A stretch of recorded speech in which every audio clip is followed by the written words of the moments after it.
성경 일독을 위해서 오늘 우리가 함께 읽어나갈 하나님 말씀은 역대하 28장부터 30장까지의 말씀입니다. 역대기는 역대상부터 다윗 왕조를 시작으로 그의 자녀들의 이스라엘 통치를 보여주고 있습니다. 다윗, 솔로몬, 르호보암 쭉 이어져 가고 있는데요. 특별히 그들의 신앙이 어땠는지를 보여줍니다. 다 인생마다 달라요. 어떤 이는 정말 신실하게 하나님을 섬기는 왕과 그 나라가 있었는가 하면, 또 어떤 이는 참 하나님 앞에 악하게 하나님 마음을 아프게 하면서 우상을 섬기는 일들도 우리는 볼 수 있습니다. 오늘 우리가 함께 살펴볼 두 왕만 살펴보아도 이 아하스는 악한 왕이고 히스기야는 선한 왕으로 나오게 되는데요. 마치 이것이 우리의 신앙과 닮아 있습니다. 우리도 어느 때는 참 하나님을 신실하게 섬기는 것 같다가도 또 어느 때는 하나님 모르는 사람처럼 저 세상의 우상을 따라서 나를 만족시키기 위해 살아가는 때가 있음을 역대기를 보면서 생각해 볼 수 있습니다.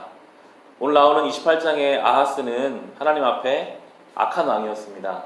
28장의 1절과 2절을 보시면, 아하스가 왕이 되었을 때에 그는 20살이었다. 그는 예루살렘에서 16해 동안 다스렸다. 그러나 그는 주님께서 보시기에 올바른 일을 하지 않았다. 그는 그의 조상 다윗이 한 대로 하지 않았다. 넘기시면, 오히려 그는 이스라엘의 왕들이 걸어간 길을 걸어갔고 심지어 바알 신상들을 부어 만들기까지 하였다.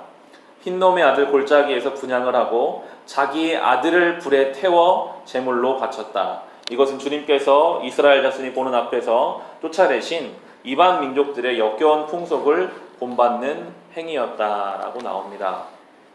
얼마나 악한 일을 행하였는지 자기 아들을 불에 태우는 그 당시에 종교에 심취해 있었습니다. 아마도 이렇게 더 자극적인 일을 하면 자기가 원하는 바를 이룰 수 있겠지라고 생각했을 것입니다. 그러나 아무 소용이 없었어요. 하나님이 그의 손에 있는 걸 다 가져가셨거든요. 이어지는 5절을 보시면, 그리하여 주 그의 하나님께서 그를 시리아 왕의 손에 넘기시니 시리아 왕이 그를 치고 그의 군대를 많이 사로잡아 다마스쿠스로 이끌고 갔다. 또 주님께서 그를 이스라엘 왕의 손에 넘기시니 이스라엘 왕이 그를 크게 쳐서 수많은 사람들을 죽였다라고 나옵니다. 하나님이 가져가시면요, 다 빼앗길 수밖에 없습니다. 하나님이 치시면요, 넘어질 수밖에 없습니다. 아무리 인간적인 수를 써도 그거 되지 않았다라고 성경이 이야기합니다. 사태가 그렇게까지 왔는데도 깨닫지를 못해요. 이어지는 22절, 23절을 보시면요, 이렇게 말합니다. 사태가 이렇게 악화되었는데도 아하스 왕은 주님께 더욱 범죄하여 자기를 친 다마스쿠스 사람들이 섬기는 신들에게 제사를 지내면서 시리아 왕들이 섬긴 신들이 그 왕들을 도왔으니 나도 그 신들에게 제사를 드리면 그 신들이 나를 돕겠지 하고 생각하였다. 그러나 이러한 일이 오히려 아하스와 온 이스라엘을 망하게 하였다. 그뿐만 아니라 아하스는 하나님의 성전 안에 있는 기구를 거두어다가 부수고 또 주님의 성전으로 드나드는 문을 닫아 걸고 예루살렘 이곳저곳에 제단을 쌓고 라고 나옵니다. 얼마나 어리석은 인생인지요. 자기 인생에 지금 일어나고 있는 하나님의 손길을 전혀 이해하지 못하고 오직 눈에 보이는 것만 살펴보고 있습니다. 옆에 사람들이, 그 시리아와 다마스쿠스 왕들이 잘 되는 것이 부러웠고, 나도 저 신들을 섬기면 나도 그게 잘 될 수 있겠구나. 전혀 다른 길을 향하고 있습니다. 여러분, 때로 우리가 이렇습니다. 세상을 살다 보면요, 예수 믿지 않는 사람들이 물질적으로 잘 되거나 그 자녀들이 잘 되는 것처럼 보이면 마음이 다급해집니다. 다른 것 나도 저걸 좀 따라가야 하나? 저런 방법을 선택해야 하나? 그러면 내 인생이 좀 더 괜찮아질 수 있을까?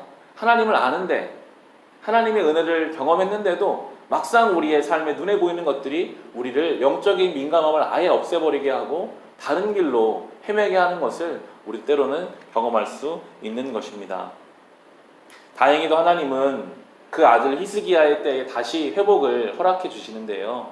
이어지는 29장 2절과 3절 보시면 히스기야의 모습이 나옵니다. 그는 조상 다윗이 한 모든 것을 그대로 본받아 주님께서 보시기에 올바른 일을 하였다. 그는 왕이 되던 그 첫째 달에 닫혔던 주님의 성전문을 다시 열고 수리하였다라고 나옵니다. 다 닫혀있던, 아하스 왕 때 닫혀있던 성전문을 히스기야가 왕이 되자마자 다시 열었습니다. 우리도 이렇게 주님을 향하여 닫혀있는 것들을 열 수 있기를 간절히 소망합니다. 때로 예배의 문이 닫혀있고 기도의 문이 닫혀있고 하나님을 향한 우리의 마음의 문이 닫혀있을 때가 있어요. 그러나 우리는 히스기야처럼 다시 그 문을 열어야 합니다. 하나님을 향해 문을 열 때 하나님의 그 인생을, 그 왕국을 완전히 회복하시는 내용이 이제 히스기야 시세에 나오게 됩니다. 히스기야는요, 자기 혼자 그 신앙의 회복을 경험하지 않았습니다. 온 나라를 향해서 선포하는데요.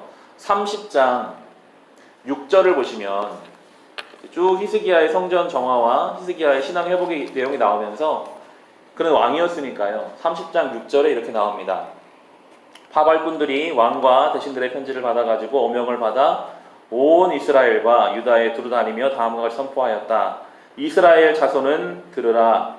백성들은 아브라함과 이삭과 이스라엘을 돌보신 주 하나님께로 돌아오라. 그러면 주님께서도 남아있는 백성들 곧 아시리아 왕의 손에서 벗어난 당신들에게로 돌아오실 것이다. 8절을 보시면 당신들은 목이 곧은 조상과 같이 고집을 부리지 말고 주님께로 돌아오라.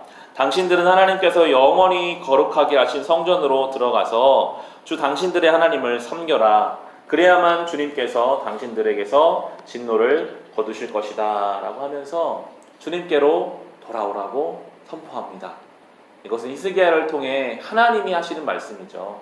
우리는 주님께로 날마다 돌아가야 합니다. 어제 우리가 주일 예배를 드렸지만요, 또 우리는 주님으로부터 떠나 있을 수가 있습니다. 늘 이 말씀을 기억하며 주님께로 돌아가자. 우리의 마음을 주님께로 돌리자. 오늘도 주님은 우리를 향해 이렇게 외치고 계시고요. 20절을 보시면 이렇게 나와요. 주님께서 히스기야의 기도를 들으시고 백성의 아픈 마음을 고쳐주셨다라고 나옵니다. 백성들은 하나님을 떠나 있었는데 그 백성들을 주님께로 돌아갔더니 주님이 그들을 한마디 질책하시는 것이 아니라 그들의 아픈 마음을 고쳐주셨습니다. 이것이 우리 하나님이십니다. 우리가 오늘 주님께로 돌아가면 너 왜 이제 왔냐? 여태껏 뭐 했냐? 이렇게 말씀하시는 분이 아니라 저 세상에서 많이 힘들었지? 그 아픈 마음을 내가 안다. 내가 너의 마음을 고쳐준다 하시는 분이 우리 하나님이심을 우리는 오늘 이 새벽에 이 성경을 보며 찬송할 수밖에 없습니다. 주님께로 돌아갑시다. 나 혼자만이 아니라 내가 이야기할 수 있는 사람들에게 주님께로 돌아가자고, 그 주님이 우리 아픔을 고쳐주신다고 그렇게 고백하며 살아갈 수 있기를 우리 주님의 이름으로 축원합니다.